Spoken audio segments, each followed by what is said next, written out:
പ്രിയപ്പെട്ടവർക്കും കർത്താവായ യേശു ക്രിസ്തുവിൻ്റെ നാമത്തിൽ സ്നേഹവന്ദനം. എൻ്റെ പേര് ഐസക് മത്തായി.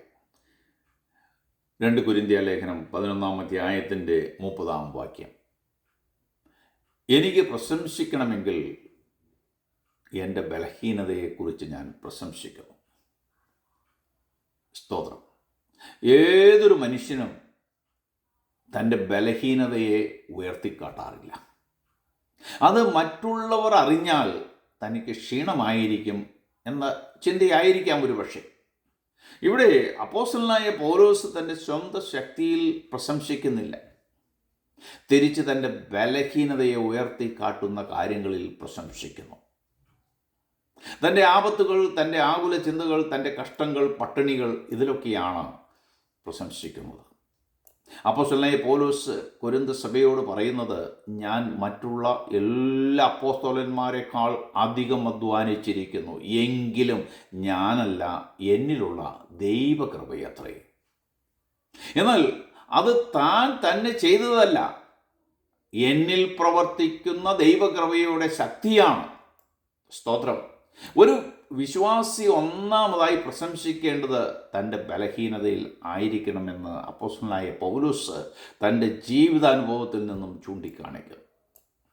2 കൊരിന്ത്യർ ലേഖനം അതിൻ്റെ 12-ാം അധ്യായത്തിൻ്റെ 9 നാം നോക്കുമ്പോൾ കർത്താവ് അപ്പോസ്തലനായ പൗലോസിനോട് പറയുന്നു, എൻ്റെ കൃപ നിനക്ക് മതി. അതായത് ദൈവത്തിൻ്റെ ശക്തി പൂർണ്ണമാകുന്നത് നമ്മുടെ ബലഹീനതയിലാണ്.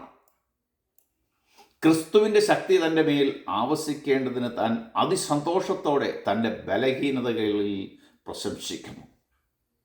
അതുകൊണ്ട് അപ്പോസ്തലനായ പൗലോസ് എന്ന ഞാൻ ക്രിസ്തുവിന് വേണ്ടി ബലഹീനതകൾ, അപമാനങ്ങൾ, ബുദ്ധിമുട്ടുകൾ, പീഡനങ്ങൾ, പ്രയാസങ്ങൾ എന്നിവയിൽ അതിയായി സന്തോഷിക്കുന്നു.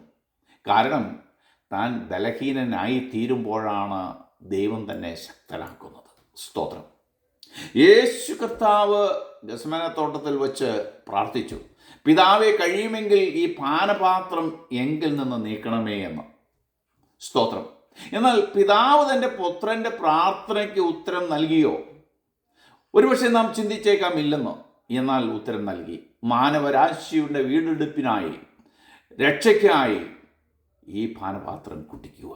സ്തോത്രം. ദൈവം നമ്മുടെ എല്ലാ പ്രാർത്ഥനകൾക്കും ഉത്തരം നൽകുന്നുണ്ട്. എന്നാൽ എല്ലാ പ്രാർത്ഥനകൾക്കും നമ്മുടെ ആവശ്യത്തിനനുസരിച്ച്, നമ്മുടെ ആഗ്രഹത്തിനനുസരിച്ച് ആയിരിക്കണമെന്നില്ല.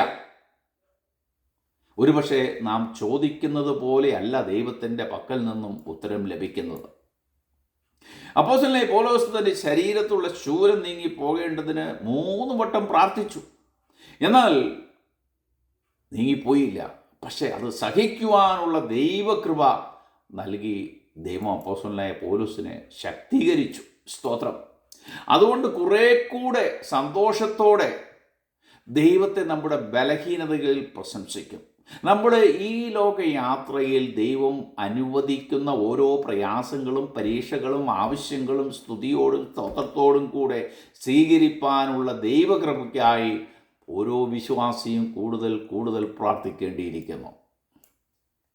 ഇയ്യോബിൻ്റെ ജീവിതത്തിലേക്ക് നോക്കുമ്പോൾ നമുക്കതാണ് കാണുവാൻ കഴിയുന്നത്. ഇയ്യോബിൻ്റെ പുസ്തകം 1-ാം അധ്യായത്തിൻ്റെ 21 പറയുന്നത്, നഗ്നനായി ഞാൻ എൻ്റെ അമ്മയുടെ ഉദരത്തിൽ നിന്ന് പുറപ്പെട്ടു വന്നു, നഗ്നനായി തന്നെ മടങ്ങിപ്പോകും. യഹോവ തന്നു, യഹോവ എടുത്തു. സ്തോത്രം. യഹോവയുടെ നാമം വാഴ്ത്തപ്പെടുമാറാകട്ടെ എന്ന് ഭക്തനായ ഇയ്യോബ് ഇവിടെ പറയുന്നു. ഇയ്യോബിനെ പോലെ കഷ്ടതകളിൽ കൂടി കടന്നുപോയ മറ്റൊരു ഭക്തനെ ബൈബിളിൽ കാണുവാൻ കഴിയുകയില്ല. എങ്കിലും ഇയ്യോബ് പറയുന്നു, നിന്റെ നാമം വാഴ്ത്തപ്പെടുമാറാകട്ടെ. നമുക്ക് എത്ര പേർക്ക് ഇങ്ങനെയുള്ള ഇയ്യോബിനെ പോലുള്ള സിറ്റുവേഷനിൽ പറയുവാൻ കഴിയും? ബലഹീനത, കയ്യേറ്റം, ബുദ്ധിമുട്ട്, ഉപദ്രവം, ഞെരുക്കം എന്നിവ അപ്പോസ്തലനായ പൗലോസ് സഹിച്ചത് എന്തിനു വേണ്ടി എന്ന് നാം ചിന്തിക്കുമ്പോൾ അത് സഹിക്കുവാൻ ഇഷ്ടപ്പെടുന്നു. താൻ ബലഹീനനായിരിക്കുമ്പോൾ തന്നെ ദൈവം ശക്തീകരിക്കുന്നതിലാണ് താനത് ഇഷ്ടപ്പെടുന്നത്. സ്തോത്രം. ഈ ബുദ്ധിമുട്ടെല്ലാം അപ്പോസ്തലനായ പൗലോസ് സഹിക്കുമ്പോൾ ഇതിൽ കൂടി ക്രിസ്തുവിൻ്റെ ആശ്വാസം തൻ്റെ ജീവിതത്തിലേക്ക് ഒഴുകിയെത്തുകയായിരുന്നു. സ്തോത്രം. അപ്പോസ്തലനായ പൗലോസ് പ്രസ്താവിക്കുന്നത് ക്രിസ്തു നിമിത്തമാണ് താൻ തൻ്റെ ബലഹീനതകളിൽ കൂടുതൽ സന്തോഷിക്കുന്നത്. ഒരു ദൈവ പൈതൽ തൻ്റെ ബലഹീനതയിൽ പ്രശംസിക്കണം, ബലഹീനതയിൽ സന്തോഷിക്കണം. സ്തോത്രം. നമ്മുടെ ഓരോരുത്തരുടെയും ജീവിതത്തിൽ പല പ്രയാസങ്ങളും കഷ്ടങ്ങളും രോഗങ്ങളും കടന്നു വരും. അത് എന്തു തന്നെയായാലും സഹിക്കുവാനുള്ള ദൈവകൃപയ്ക്കായി നാം പ്രാർത്ഥിക്കേണ്ടിയിരിക്കുന്നു. രണ്ടാമതായി നാം പ്രശംസിക്കേണ്ടത് കർത്താവിലായിരിക്കണം. സ്തോത്രം.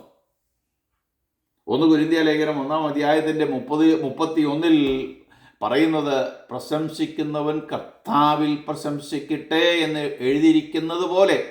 സ്തോത്രം. പഴയ നിയമ പ്രവാചകനായ യിരെമ്യാവ് പ്രസ്താവിക്കുന്നത്, യിരെമ്യാവിൻ്റെ പുസ്തകം 9-ാം അധ്യായത്തിൻ്റെ 24-ാം വാക്യത്തിൽ, പ്രശംസിക്കുന്നവനോ യഹോവയായ ഞാൻ ഭൂമിയിൽ ദയയും ന്യായവും നീതിയും പ്രവർത്തിക്കുന്നു, എന്നെ മനസ്സിലാക്കുകയും അറിയുകയും ചെയ്യുന്നതിൽ പ്രശംസിക്കട്ടെ. ഇതിലല്ലോ ഞാൻ പ്രമോദിക്കുന്നത് എന്നോ യഹോവയുടെ അരുളപ്പാട്. സ്തോത്രം. ദൈവത്തിൻ്റെ അരുളപ്പാട് തരുന്നവനിൽ അല്ല, ദൈവത്തിൽ തന്നെ പ്രശംസിക്കണം. ഇന്ന് പലരും പ്രവാചകന്മാരിൽ പ്രശംസിക്കുന്നവരാണ്. യിരെമ്യാവിൽ നിന്നാണ് അപ്പോസ്തലനായ പൗലോസ് ഉദ്ധരിക്കുന്നത്. നാം എന്തെങ്കിലും പ്രശംസിക്കുന്നുവെങ്കിൽ അത് നമ്മളിലല്ല, അല്ലെങ്കിൽ ദൈവം തന്ന ആലോചന തരുന്ന പ്രവാചകന്മാരിലല്ല, ഈ ലോകത്തിൻ്റെ നേട്ടങ്ങളിലല്ല, കർത്താവിൽ തന്നെ പ്രശംസിക്കണം. വാസ്തവത്തിൽ നമുക്ക് പ്രശംസിക്കുവാൻ ചിലതുണ്ട്. അത് ക്രിസ്തുവിൻ്റെ ക്രൂശാണ്. കർത്താവിൻ്റെ ക്രൂശ് നമ്മെ ആത്മീയത്തിൽ സമ്പന്നരാക്കി തീർക്കുന്നു. അതിലാണ്, ആ സമ്പന്നതയിലാണ് നാം പ്രശംസിക്കേണ്ടത്. നാം ജ്ഞാനികളാണ്, ബലമുള്ളവരാണ്, തീർച്ചയായും നമുക്ക് പ്രശംസിക്കാം. നമ്മെക്കുറിച്ചല്ല, നമുക്ക് ഇതെല്ലാം തന്ന ക്രിസ്തുവിലായിരിക്കണം നമ്മുടെ പ്രശംസ. നാം ദൈവത്തിൻ്റെ പുകഴ്ചയും മഹത്വവും അന്വേഷിക്കേണ്ടവർ ആകുന്നു. മനുഷ്യരുടെ പുകഴ്ച അന്വേഷിക്കുന്നവർ ഈ ലോകസ്നേഹികളാണ്. അവർ അഹങ്കാരികളും ലൗകികന്മാരും ദുഷ്ടത പ്രവർത്തിക്കുന്നവരും ആയിരിക്കാം ഒരുപക്ഷെ. ഗലാത്യ ലേഖനം 6-ാം അധ്യായത്തിൻ്റെ 14 നാം നോക്കുമ്പോൾ, എനിക്കോ നമ്മുടെ കർത്താവായ യേശു ക്രിസ്തുവിൻ്റെ ക്രൂശിലല്ലാതെ മറ്റൊന്നിലും പ്രശംസിക്കുവാൻ ഇടവരാതിരിക്കട്ടെ. അവനാൽ ലോകം എനിക്കും ഞാൻ ലോകത്തിനും ക്രൂശിക്കപ്പെട്ടിരിക്കുന്നു. സ്തോത്രം. യഹൂദന്മാർ മനുഷ്യരുടെ പ്രശംസ മാത്രം ചിന്തിച്ചിരുന്നവരാണ്. ദൈവത്തിൻ്റെ പുകഴ്ച ലഭിക്കുന്നതിന് അവർക്ക് താല്പര്യമില്ലായിരുന്നു. താൽക്കാലികമായി തമ്മിലുള്ള ബഹുമാനം സ്വീകരിച്ചതുകൊണ്ട് നിത്യമായി നിലനിൽക്കുന്ന ദൈവത്തിൻ്റെ പുകഴ്ച അവർ നിരസിച്ചു. ദൈവത്തെ സ്നേഹിക്കുന്നവർ ദൈവപ്രസാദം ഇഷ്ടപ്പെടുന്നു. യഹൂദന്മാരെ പോലെയുള്ളവർ മനുഷ്യരുടെ ബഹുമാനം മാത്രം ഇഷ്ടപ്പെടുന്നു. ഒരേ സമയം ദൈവത്തിൻ്റെ പുകഴ്ചയും മനുഷ്യൻ്റെ പ്രശംസയും ലഭിക്കുവാൻ കഴിയുകയില്ല. ചിലരുടെ പ്രശംസ മക്കളിലാണ്, മറ്റു ചിലരുടെ പ്രശംസ അവരുടെ സമ്പത്തിലായിരിക്കാം. എന്നാൽ ദൈവത്തിൽ ആശ്രയിക്കുന്നവൻ്റെ പ്രശംസ ഒന്നാമതായി കർത്താവിലും അവൻ്റെ ക്രൂശിലുമായിരിക്കണമെന്ന് അപ്പോസ്തലനായ പൗലോസ് ഇവിടെ ഓർമ്മപ്പെടുത്തുന്നു. സ്തോത്രം. യഹൂദന്മാർ പരിച്ഛേദനയിലും നിത്യമായ പ്രമാണത്തിൻ്റെ പ്രവൃത്തിയിലും പ്രശംസിച്ചു. എന്നാൽ അപ്പോസ്തലനായ പൗലോസ് ക്രിസ്തുവിൻ്റെ ക്രൂശിലും ക്രിസ്തുവിൻ്റെ പ്രവൃത്തിയിലും അവൻ്റെ യാഗത്തിലും പ്രശംസിച്ചു. സ്തോത്രം. റോമൻസിന് ലോകത്തിൻ്റെ ദൃഷ്ടിയിൽ ക്രൂശ് നിന്ദയുടെയും പരിഹാസത്തിൻ്റെയും പ്രതീകമായിരുന്നു. ക്രൂശ് ബലഹീനതയുടെയും പരാജയത്തിൻ്റെയും മരണത്തിൻ്റെയും അടയാളമായിരുന്നു. എന്നിട്ടും ഈ ക്രൂശിലാണ് അപ്പോസ്തലനായ പൗലോസ് പ്രശംസിക്കുന്നത്. കാരണം യേശുവിൻ്റെ ക്രൂശ് മരണത്തിലൂടെ മാത്രമാണ് പാപിയായ മനുഷ്യൻ നിത്യജീവൻ പ്രാപിക്കുന്നത്. സ്തോത്രം. കർത്താവിൻ്റെ ക്രൂശ് മരണത്തിൽ കൂടിയാണ്, യാഗത്തിൽ കൂടിയാണ് ഒരു മനുഷ്യൻ പാപത്തെ വിട്ട് രക്ഷിക്കപ്പെടുന്നത്. സ്തോത്രം. അപ്പോസ്തലനായ പൗലോസിന് ലോകം ക്രൂശിക്കപ്പെട്ടിരിക്കുന്നു എന്ന് പറഞ്ഞാൽ ലോകത്തിൻ്റെ സകല ചിന്തകളും മോഹങ്ങളും മരിച്ചിരിക്കുന്നു. അപ്പോസ്തലനായ പൗലോസ് ലോകത്തിനോ ലോകത്തിൻ്റെ മോഹങ്ങളിലോ അല്ല ആശ്രയം വയ്ക്കുന്നത്. താൻ ക്രൂശിൽ മാത്രമാണ് ആശ്രയം വച്ചിരിക്കുന്നത്. അപ്പോസ്തലനായ പൗലോസ് ലോകത്തിന് ക്രൂശിക്കപ്പെട്ടു എന്ന് മാത്രമല്ല, ലോകം അപ്പോസ്തലനായ പൗലോസിനും ക്രൂശിക്കപ്പെട്ടിരിക്കുന്നു. ഇപ്പോൾ അപ്പോസ്തലനായ പൗലോസിൽ നമുക്ക് കാണാൻ കഴിയുന്നത് യേശുക്രിസ്തുവിൻ്റെ സ്വഭാവമാണ്, എ ക്രൈസ്റ്റ് ലൈക്ക്നെസ്. തൻ്റെ പഴയ മനുഷ്യൻ ക്രിസ്തുവിനോട് കൂടെ ക്രൂശിക്കപ്പെട്ടിരിക്കുന്നു. ഇനി തന്നിൽ ജീവിക്കുന്നത് ക്രിസ്തുവാണ്, യേശുക്രിസ്തു മാത്രമാണ്. അതായത് രക്ഷയ്ക്ക് ആവശ്യമായ ഒരേ ഒരു കാര്യം ക്രിസ്തുവിലുള്ള വിശ്വാസമാണെന്നും ക്രിസ്തുവിലുള്ള വിശ്വാസം മൂലം നാം പുതിയ സൃഷ്ടികളായി തീരുന്നു എന്നും പുതിയ ആത്മീയ മനുഷ്യനാകുന്നു എന്നും, അതായത് നാം വീണ്ടും ജനിച്ചിരിക്കുന്നു, പഴയതെല്ലാം കഴിഞ്ഞുപോയി. കർത്താവിൽ പുതിയ സൃഷ്ടിയായവൻ്റെ പ്രശംസ കർത്താവിലും അവൻ്റെ അമിത ബലത്തിലുമായിരിക്കണം, കർത്താവിൻ്റെ ക്രൂശിലായിരിക്കണം.